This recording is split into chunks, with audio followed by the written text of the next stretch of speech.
આટલા સરસ મજાના દીકરી અને દીકરાઓના લગ્નનો પ્રસંગ હોય, આટલા બધા આપણે જાનૈયાઓ આવ્યા હોય અને આપણે આપણા ભગવાનનું નામ લેવામાં આવું વાત ના કરવી.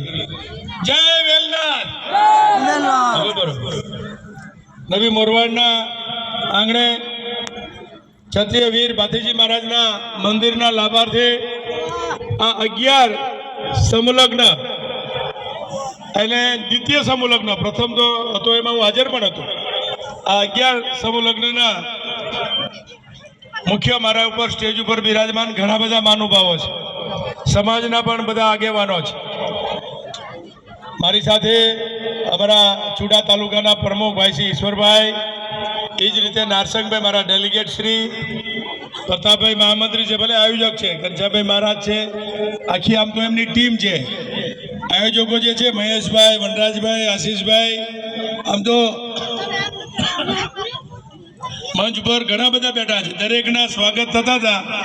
દરેકના હોદ્દેદાર એટલે કે ભાઈ સમાજના આગેવાન, અન્ય આગેવાનો, એવા બધા વિવિધ નામો અહીંયા વજુભાઈ પણ છે, હું પૂજ્ય મહારાજશ્રી ગામના છે, સરપંચશ્રી, સૌ કમિટી એટલે કે સમૂહ લગ્નની સમિતિના સૌ પ્રમુખ અને એમની ટીમ અને સમસ્ત નવી મોરવાડના સૌ ગ્રામજનો આવેલા, આમ તો મહેમાનો દીકરી પક્ષે અને દીકરા પક્ષે એટલે જાનૈયાઓ કહી છે, એવા સૌ જાનૈયાઓ, ભાઈઓ, બહેનો અને યુવાન મિત્રો, અને જે આપણે સ્ટેજ ઉપર મારા આવ્યા પહેલાં આપણને લગ્ન ગીતો અને ભજનો ગાવ્યા છે એવા સૌ કલાકાર મિત્રો. અહીંયા ઘનશ્યામ મહારાજ વચ્ચે વચ્ચે બોલતા હતા, દરેકનું સન્માન કરતા હતા. હું જોતો તો એકેય વ્યક્તિને એ ભૂલતા નહોતા. એ એટલા માટે કે દરેક વ્યક્તિ આ દીકરીઓના પુનદાન માટે, આપણે દીકરીઓને કોઈ આપીએ ને દાન, એનું પુણ્ય પ્રાપ્ત થતું હોય છે. ભાથીજી મહારાજના મંદિરના લાભાર્થે કોઈ સમૂહ લગ્ન કરવા એ કોઈ નાની વાત નથી. ઘણા બધા સમૂહ લગ્ન કરે છે, પછી એની ભાગ બટે કરે અને એમાંથી પાછા વેચી લેતા હોય. આ તો મંદિરના કામે અને મંદિર બનાવવાના લાભાર્થે તમારું ને મારું બંનેનું પુણ્યનું કામ આપણને એ લાભ અપાવે છે.